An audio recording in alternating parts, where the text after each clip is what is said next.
श्री असदुद्दीन ओवैसी जी। मोहतरम चेयरमैन साहब, आपका बेहद शुक्रिया। मैं इस मोशन की मुखालिफत में खड़ा हुआ हूँ। सर, मैं शुरुआत में हबीब जालिब का एक शेर पढ़ना चाहता हूँ। आप उर्दू जानते हैं और लॉ मिनिस्टर भी उर्दू जानते हैं।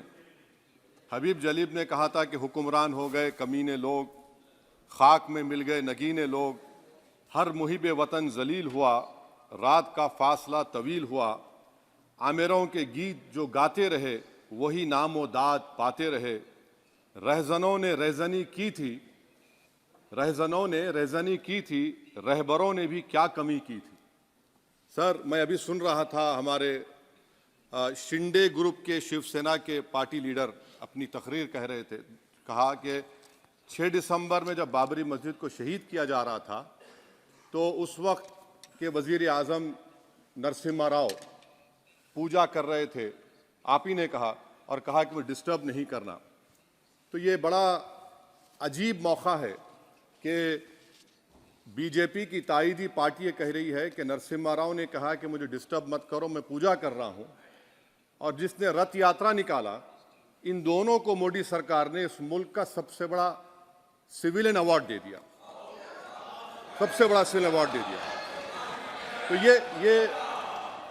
ये बताता है कि इंसाफ जिंदा है या जुल्म को बरकरार रखा जा रहा है।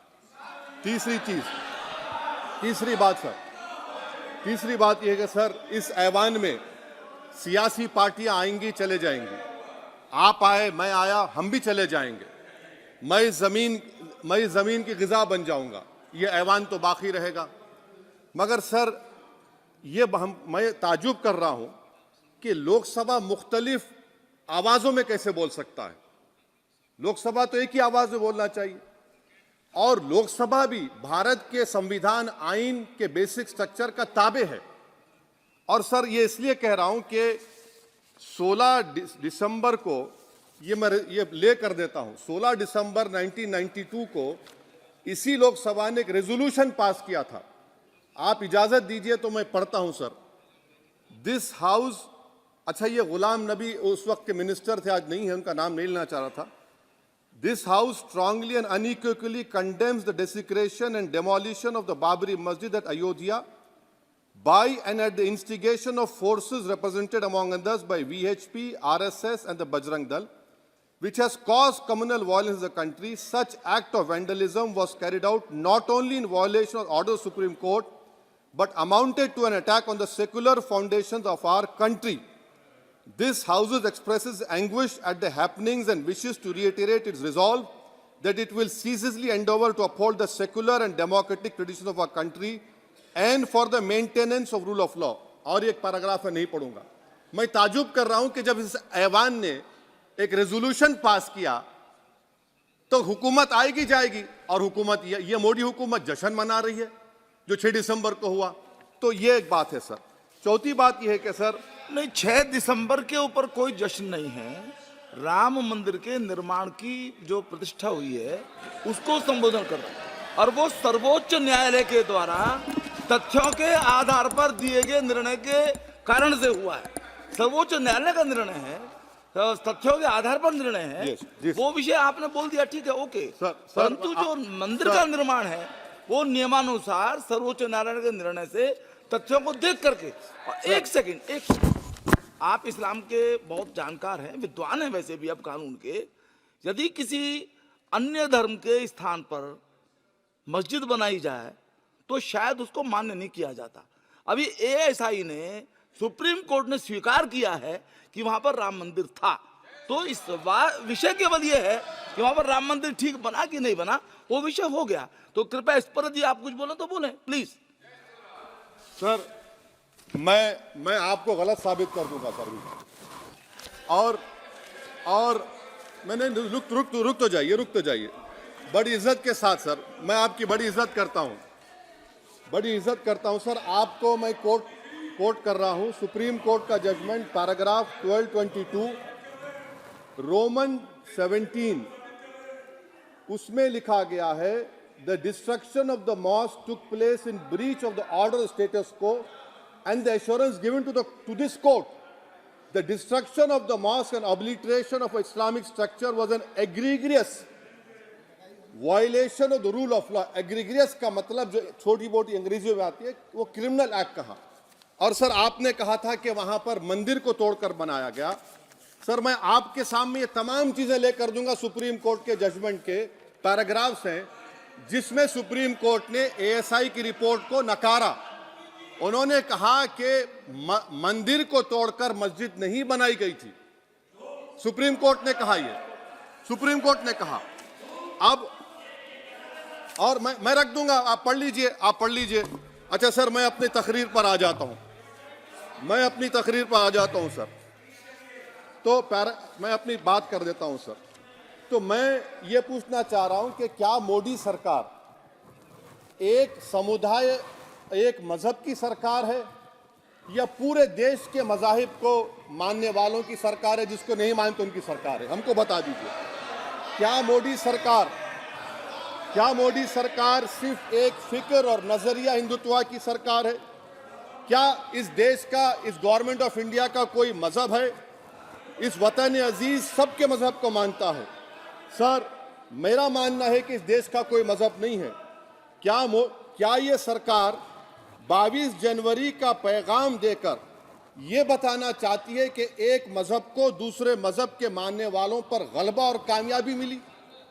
क्या आइन इसकी इजाजत देता है? क्या ये पैगाम आप जब ऐवान से दे रहे हैं तो 17 करोड़ मुसलमानों को आप क्या पैगाम दे रहे हैं, ये मैं आप पर छोड़ता हूं।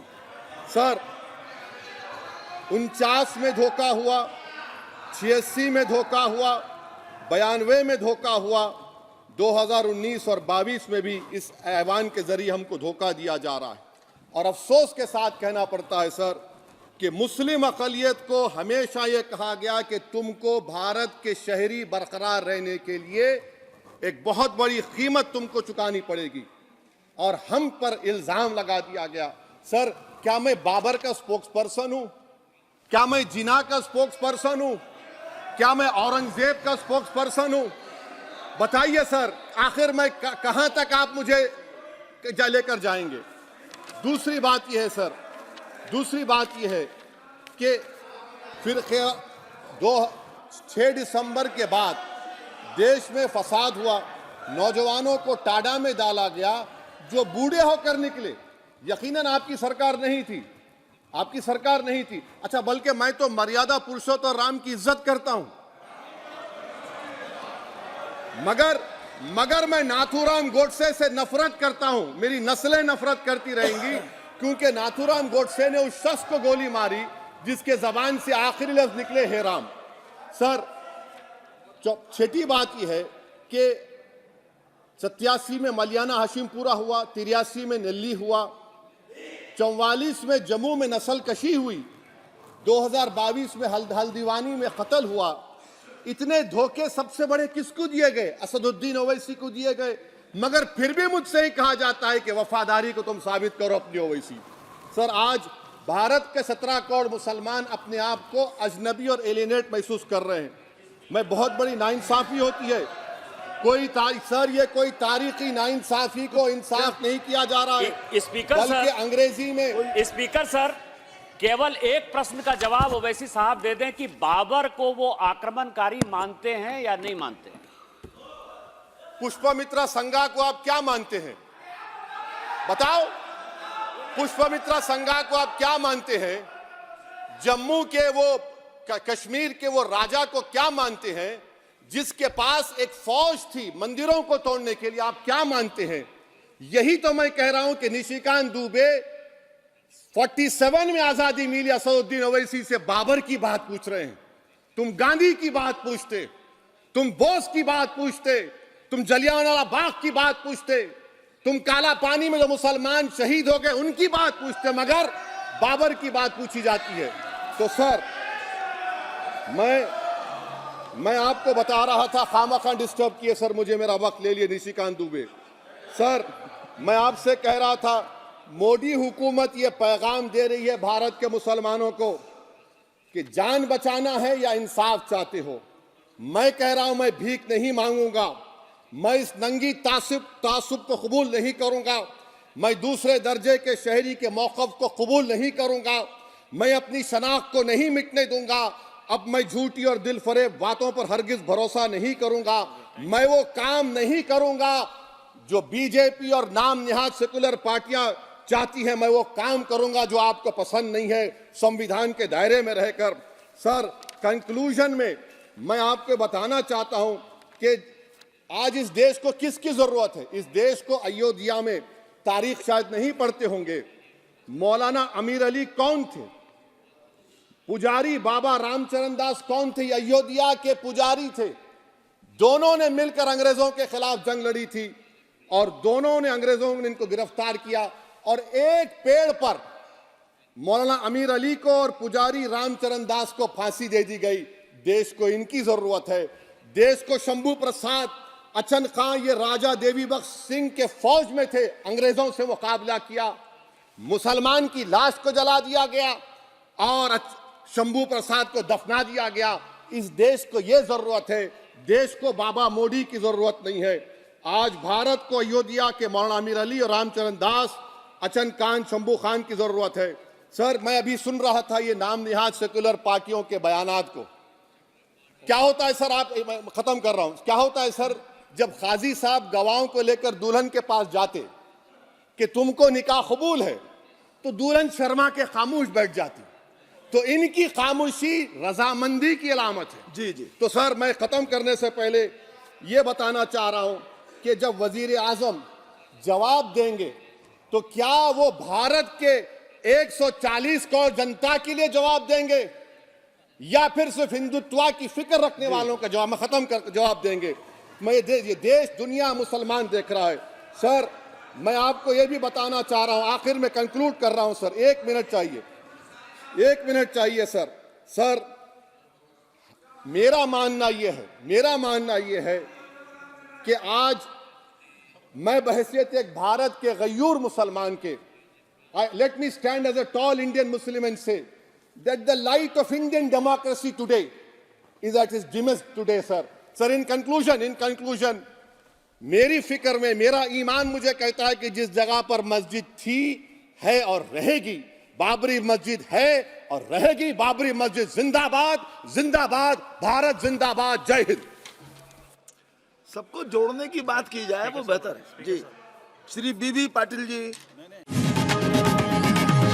लोकशाही मराठी ऐका, पहा, जागरूक रहा।